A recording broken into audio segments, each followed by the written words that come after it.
reach a sobering milestone. I'm Naomi Ruckham with the areas taking the hardest hit. These stories plus a powerful typhoon lashes the Philippines. We'll have an update coming up on This Is Now.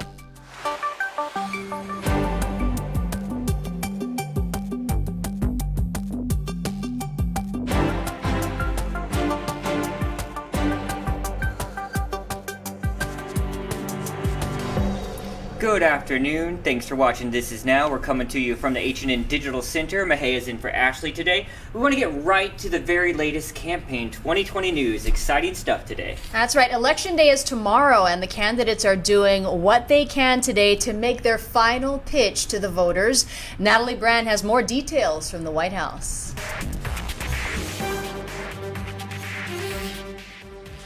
On the eve of Election Day, President Trump and Democratic presidential nominee Joe Biden are hitting the campaign trail in 5 crucial states. The president makes the most campaign stops with 5 rallies. Get your friends, get your family, get your neighbors, get your co-workers, get your boss, grab him by the tie, say, let's go, boss. And get out and vote.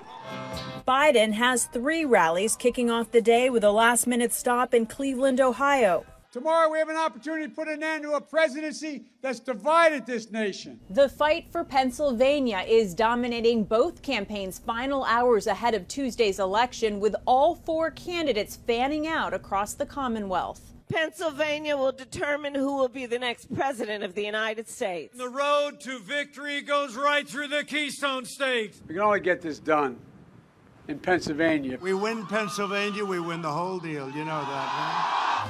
Former President Barack Obama is pushing to get out last-minute voters in Atlanta, Georgia, and Miami, Florida, 2 states where the black vote could be key to a Biden victory. You can deliver the change that we need, but you're going to have to vote. More than 96 million Americans have already cast early ballots, and a recent CBS News poll shows Biden has an edge with early voters, though the vast majority of the president's supporters are expected to come out on Election Day. Natalie Brand, CBS News, the White House. The state's first all-mail-in election has already had a record-breaking turnout, and it's not too late to submit your ballot. Sammy Salina has details on how you can still do that. The state has set a record for ballots cast, but every vote counts, so you want to make sure yours is submitted. If you lost your ballot, need to register, or need to vote in person, the voter service centers at every county can help you out. On Oahu, Honolulu, and Kapolei will be open from 7 in the morning to 7 at night. And just as a reminder, there will be no polling places open tomorrow. If you need to vote and don't have your ballot, you'll need to go to these centers. This is the very first time this team has ever done it this way, so they ask that if you need to come in, try to avoid peak hours. Everyone wants to vote during lunchtime. If there should be a line, please be patient. We are keeping people 6 feet apart due to COVID and whatnot. So, but the line does move, and the line may look a little longer than it actually is because of that 6-foot distancing. Right, we're trying to queue up people so that they can have the least bit of contact with each other while in our voting site. And here's the map on where you can drop off your ballot on Oahu if you haven't done so already. Officials say this really will be the best option Election Day because this limits the contact you might have with others. There are lists and maps and information on where you can find these official ballot drop boxes. You can find those on elections.hawaii.gov. Sammy Salina for This Is Now. All right, joining us now is HPU's debate coach and lecturer, Sterling Higa. We're going to run through some of those big topics of what to expect with Election Day. Sterling, thanks for being with us. Let's talk about how we're going to know a lot of these races, locally at least, pretty soon in election night. At least that's what we're expecting, right? Yes.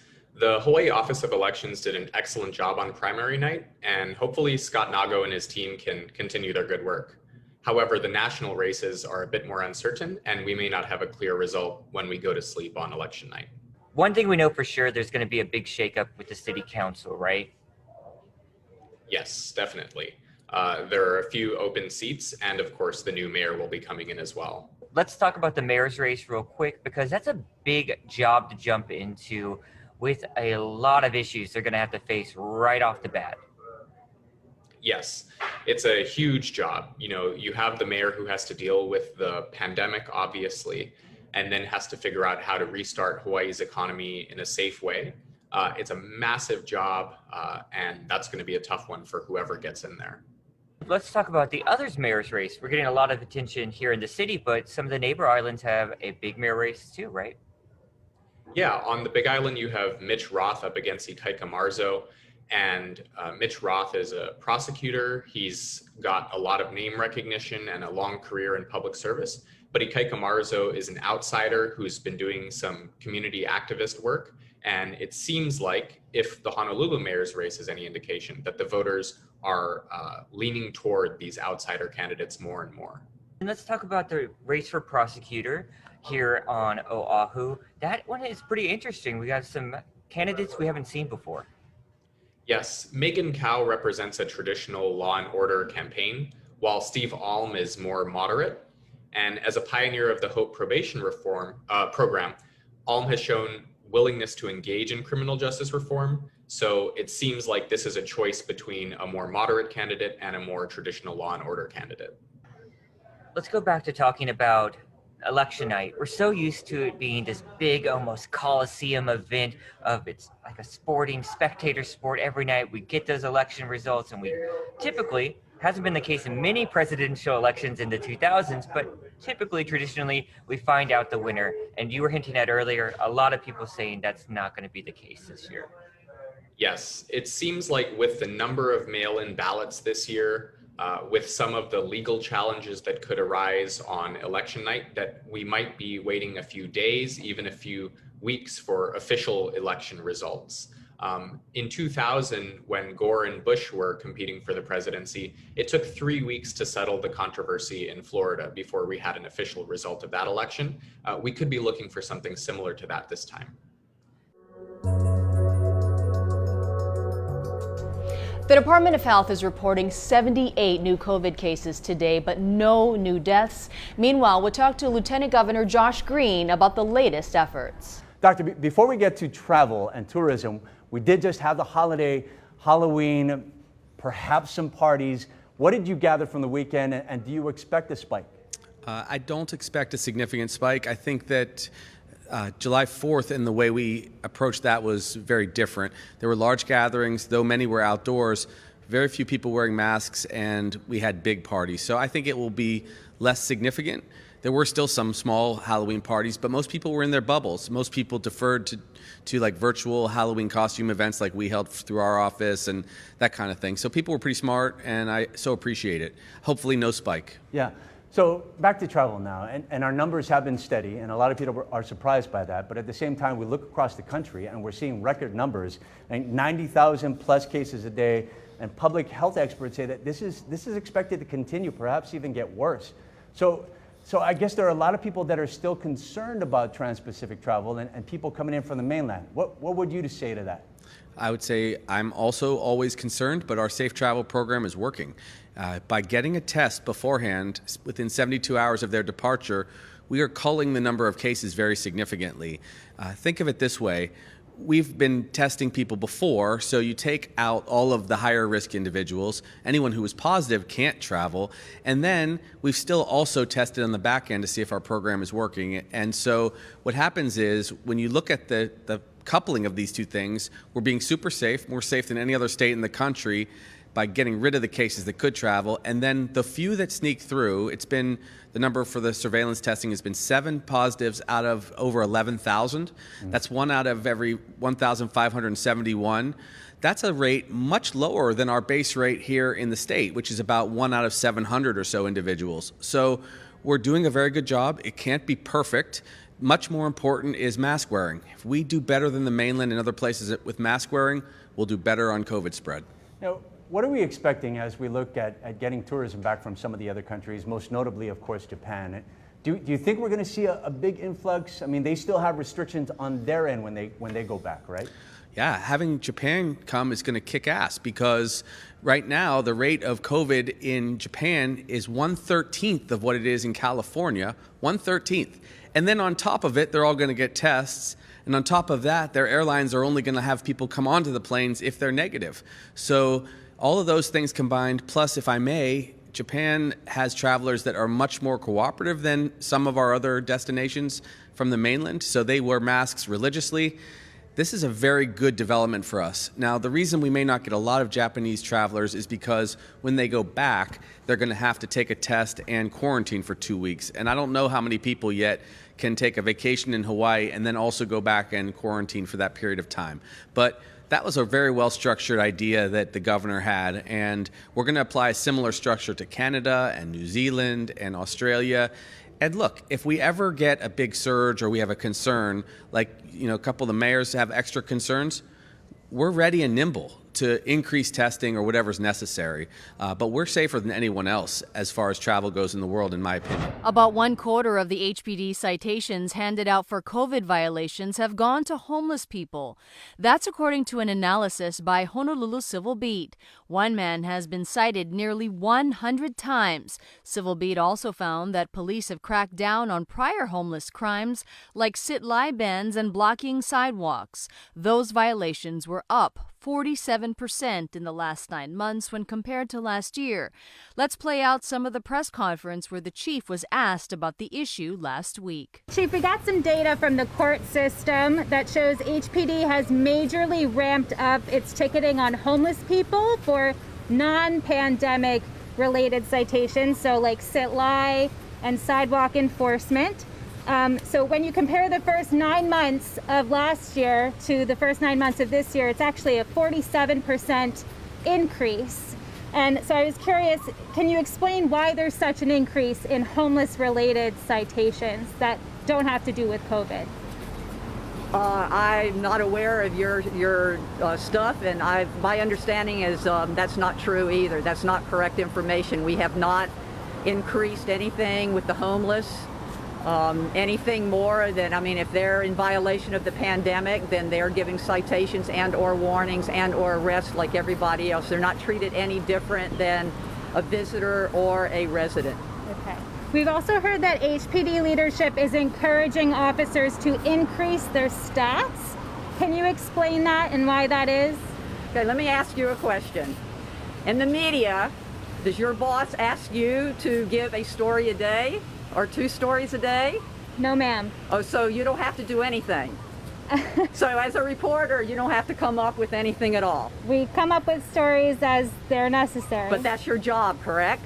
So an officer's job is to enforce and to respond. So yes, they do have to do their job. New at noon, a court hearing was just held for U.S. Surgeon General Jerome Adams. Not guilty pleas are entered. These matters are assigned to Judge Somerville.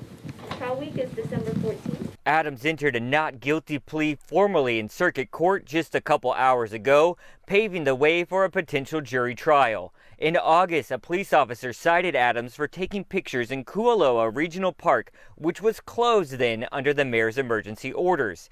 He told the officer that he did not know the park was closed. At the time, Adams was here helping with the surge testing program. We're told that he rejected an offer to plead to a lesser charge of trespassing because that could affect his naval record. A local airline is asking for help from the state to keep flying. Howard Dykes reports. Mokulele is losing $350,000 a month in the COVID slump. The question is how long it can get checks from its mainland owner, Southern Airlines, which itself is not that big an airline. State transportation officials have already rejected waiving airport rents or landing fees. Mokulele spends $50,000 a month on those things. Mokulele has been flying 3,000 passengers a month, but that's only a tenth of normal. Hawaiian Airlines is asking the U.S. Department of Transportation to waive the required 90-day notice to ground its Ohana flights to Lanai and Molokai. The feds have promised a ruling in 30 days. The Federal Centers for Disease Control decided not to extend the cruise ban. It expired Sunday. But cruise companies Carnival, Royal Caribbean, and NCL have already canceled cruises beyond New Year's. Passengers fly to Honolulu when they want to sail the Pride of America, and future bookings, so far at least, are negligible. The U.S. reported more than 99,000 coronavirus cases on Friday. That's more than any other country has reported on a single day. Naomi Ruckham has the very latest developments from across the mainland. White flags representing coronavirus deaths are part of a new art installation in Washington, D.C. To die shouldn't be political. To live shouldn't be political. The U.S. reported more than 262,000 cases in the last 3 days. Case numbers are rising in 44 of the 50 states. Staff at St. Joseph's Hospital in Minnesota say they're overwhelmed. I think I can speak on behalf of a lot of us. We're starting to wear down.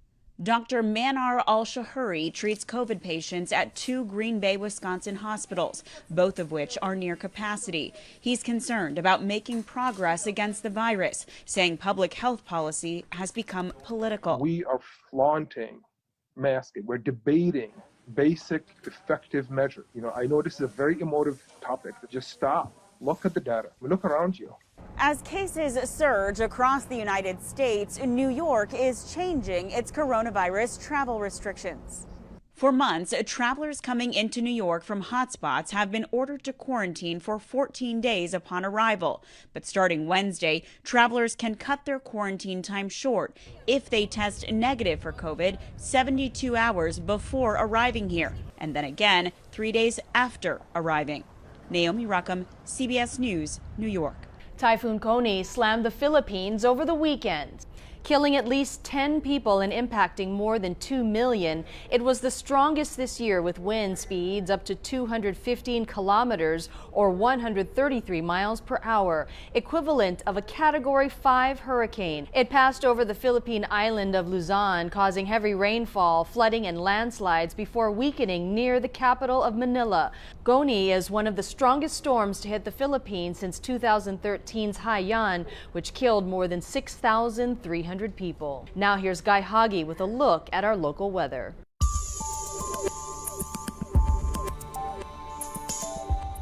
How's it on this Monday? We have a band of high clouds moving across the state, but those clouds don't bring in any rain. There are a few minor splashes for a handful of windward spots, including the windward side of the Big Island. Looks like the Pahala, Puna area will get the most rain today, but really not a whole lot when you add it all up.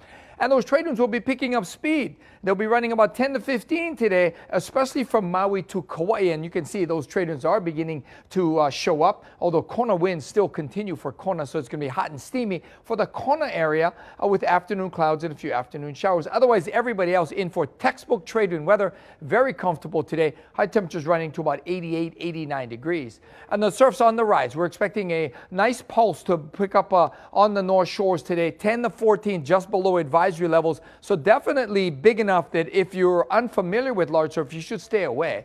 A nice small pulse is expected for South Shores later today as well. And this is just the first of 2 swells coming into the country. We're in for a long stretch of really fun waves, especially with the winds running basically under 15 miles an hour until Saturday. So again, trade wind weather today and tomorrow, just beautiful and comfortable. Humid conditions move in on Wednesday with more clouds, with those variable winds continuing through Friday, and then nice steady trade winds take over for the weekend. Keep it here in Hawaii News Now. We'll have all your severe weather updates. Whether it's the result of the election or the ongoing pandemic, meditation apps are seeing a huge spike in usage. Nancy Chin has our good news now. Everybody talks about meditating, and I was like, no, that sounds like hocus pocus. How is that going to help? For 31-year-old Katie Richmond, sitting in silence seemed like the worst thing ever for her anxiety. But since June, she's been meditating every day for 10 minutes and says it's changed her life. I've been able to sleep better. I feel like I'm able to handle the daily stressors better. Just begin by taking a big deep breath. Meditation app Headspace says its downloads are up about 20% since mid-March.